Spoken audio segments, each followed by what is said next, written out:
There is a growing amount of noise about the quarterback position in Cleveland. This time, however, it is not motivated by speculation or the buzz made by the media. On the inside of the structure, there are actual innovations that are fueling it. Shador Sanders, who was once thought of as a wide-open competition, is quickly becoming the front-runner in what was once regarded to be a competition that was open to everything. Shador Sanders has been present. He has been there. Dillon Gabriel has not. Deshaun Watson was there early, has not been the last few weeks. But Shedeur Sanders has made a decision to be in Cleveland, to be in Berea, to spend this offseason around the new coaching staff, learning the new offense. Now, you can't actually throw, you can't actually do anything. It's against CBA rules. But for everything he possibly could have done this offseason, Shedeur Sanders has done it to make a good impression. It's been great that he's been in the building. It's refreshing to see a player that recognizes where he's at and where he wants to. Even if it is only the first day of training that is not necessary, the narrative has already started to change, and those who are closer to the situation are no longer speaking in hypothetical terms. Peter Schrager asserts that Shedeur is not merely competing with other people. After Deshaun Watson and Dillon Gabriel, he is now in the lead in the competition for the quarterback position. It is a bold claim to make when one considers the experience and expectations that are associated with those names. Nonetheless, it is a claim that is supported by what is actually occurring on the field and behind closed doors. The confidence appeared to increase even further after Schrager conducted further research and had a conversation with the head coach, Todd Monken. According to reports, Monken had a positive attitude on Shedeur's progress and made a veiled reference to the possibility that he would find himself in charge of the offense during this season. What's going in at? Oh, yeah. Hello, young man. What's up? Good to see you. How you doing? Welcome back to the States. How we doing, man? Good. Yeah, we tried to draft your ass last year. It's all worked out. Yeah. You remember that, right? Yeah, that's what I was about to tell you. Someday we'll get a chance to talk about that. Yeah. Yeah, awesome. Well, sit down. Especially at this early stage in the offseason, getting an endorsement of that nature is not something that is done lightly. The majority of the time, coaches are cautious, and they choose their words carefully in order to avoid building storylines that are not essential. However, in this particular instance, the tone gives the impression that Shedeur is going above and beyond what is expected of him. The man is surpassing them. It is clear that he is demonstrating command, self-assurance, and the ability to quickly adjust to a new system. Each of these characteristics is essential for a quarterback who is attempting to establish himself as the head of a National Football League squad. Shedeur's performance during structured training is not the only thing that sets him apart from the other players on the pitch. He also has other noteworthy qualities. In situations where he is not required to be present, he is engaging in this activity. Training sessions that are not required to be attended are exactly what they sound like. They are voluntary. Players have the option of either attending the event or taking time off to relax, recuperate, or train separately. Different players going and showing up and, making their presence known that they're here to compete for the 2026 NFL season. Now, I do want to let you guys know that we have not seen Deshaun Watson show up yet at all. I do want to put that out there. We have not seen Dillon Gabriel show up yet at all. However, Shedeur has made it a priority to be there at each and every one of these events. When it comes to devotion, that level says volumes. That he is not solely reliant on his talent is demonstrated by this. He is putting in more effort in order to accomplish his goals of becoming an expert in the playbook, comprehending the subtleties of Monken's offensive tactics, and developing chemistry with his teammates. The consistency of that kind is not something that is overlooked. It is something that coaches are aware of, teammates appreciate it, and front offices take into consideration when making important decisions. As a result of this dedication, analysts and professionals are currently reevaluating their perspectives on the situation.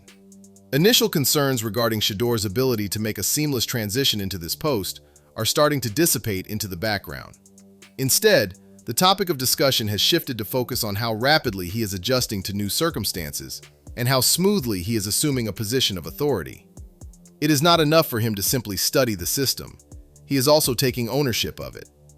This is a significant change, and it is one of the reasons why those with knowledge of the situation are gaining more confidence in their projection of him as the quarterback in the end. At the same time, it seems as though the Cleveland front office is adjusting its approach to correspond with the events that are taking place on stage. Mel Kiper, a draft analyst, recently mentioned that the Browns are placing a significant emphasis on acquiring explosive wide receivers in the 2018 draft. With Pedro and Shedeur, we all know that, but I think the wide receivers catch the football. Shedeur threw a beautiful ball to Jerry Jeudy against the Bears. Dropped off his shoulder pads, intercepted. So instead of a touchdown pass. This is not only a shift in priorities that occurred at random, it is a strategic decision that demonstrates trust in the quarterback position within the coaching staff. Without the belief that they already had a receiver who is capable of efficiently delivering the ball to them, teams do not make investments in dynamic receivers who can change the game. Through the pursuit of playmakers who are capable of extending the field and establishing separation, the Browns are essentially constructing an offense that is meant to make the most of the strengths of a quarterback. This strategy is also a response to the inconsistencies that occurred throughout the previous season, notably those associated with Jerry Jeudy. In spite of the fact that Jeudy displayed glimpses of his talent, there were few crucial instances in which opportunities were lost. Several situations that had the potential to result in scores, but ultimately did not materialize. The Browns are currently attempting to diversify their receiving options rather than putting all of their faith in a single player with the position of receiver. KC Conception is one of the names that has been brought up in the conversations. An impressively talented individual who has the potential to add a new dimension of explosiveness to the offense. Adding a talent like Conception to the squad is about more than just filling a space on the roster. Creating a system in which the quarterback has numerous reliable targets and the ability to exploit varied defensive looks is the goal of this endeavor. Touchdown pass, it's an interception. Had several of those this year. Some unfortunate plays that didn't go their way because of drops. Harold Fannin Jr., young tight end, became the most dependable, reliable option for Shedeur throughout the season once he took over. You think about Jordan Tyson, what a great talent he is. He is a beast. I know about the durability concerns, but hey, what are you going to Andrew Berry, the general manager of the organization, made it quite apparent that the team's primary focus is on improving the receiving core rather than seeking another quarterback. This is further evidence that this strategy is being adopted. A big statement is made when a team decides not to investigate the quarterback market in a league where teams are always looking for consistency at the quarterback position. It gives the impression that the organization is okay with the choices it now has available, and more crucially, it indicates that it recognizes the presence of a member of the group who is willing to take charge of the role. When one considers the other members of the quarterback room, the disparity becomes much more pronounced. It has been stated that Dillon Gabriel is no longer a seriously considered candidate for the starting job, despite the fact that he was taken in the 3rd round. That is a big turn of events, particularly for a guy who was anticipated to be a part of the tournament in the beginning. According to reports, he has fallen behind in terms of both performance and involvement, which has enabled Shedeur to extend the distance between them. In the meantime, Deshaun Watson continues to be a variable that cannot be predicted using the equation. I think we're in a similar spot here, just with the opposite sides of the ball. So that, question is less candidate specific. Anyone we talked to understood that made the most sense. The circumstance that Watson is in is fraught with ambiguity, and he is being referred to as a wild card. There is no doubt about his previous accomplishments or his talent when he was at the pinnacle of his life. However, the most important problem at this point is maintaining consistency. It is still unclear how much time he has left and whether or not he will be able to get back to his winning ways. While those questions are being answered, the door will continue to be open, and Shedeur is making the most of the opportunity that has been presented to him. In addition, there was a moment that was illuminating that involved Todd Monken, which brought to light the various strategic approaches taken by the quarterbacks.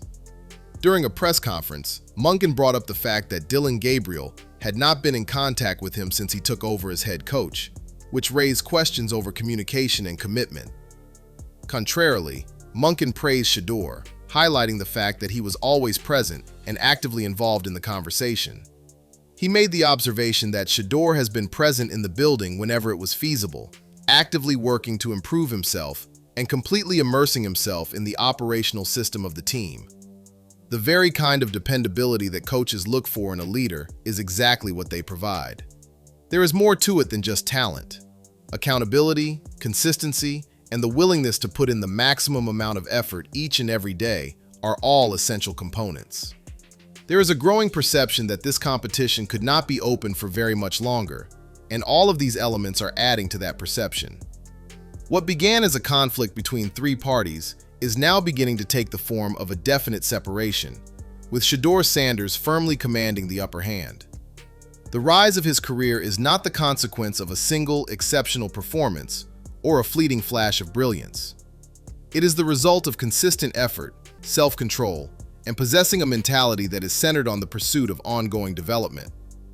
He is not waiting for validation or for someone to designate him the starter.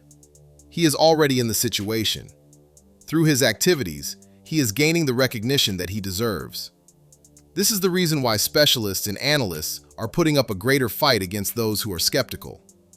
It is not about developing a storyline or going with one's own personal choice. Taking into account the actual events that are taking place is essential. His work ethic, his presence, and his rapid advancement within the system are all indicators that he is a good employee.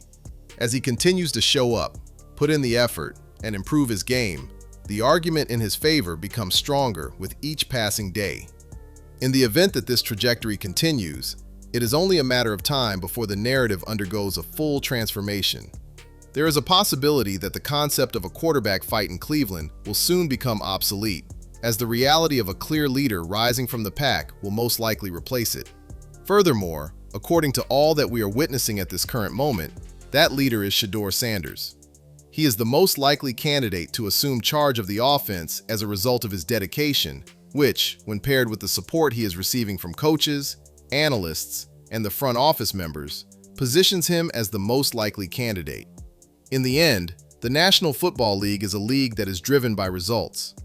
There is a limit to how far a player may be carried by hype, reputation, and expectations. The events that take place on the field and the efforts that are put forth in order to get ready for those moments are the things that really matter. At this very moment, Shador Sanders is satisfying expectations on both fronts. In addition to demonstrating that he is deserving of a position at the top of the depth chart, he is putting in the effort to earn the trust of those who are around him.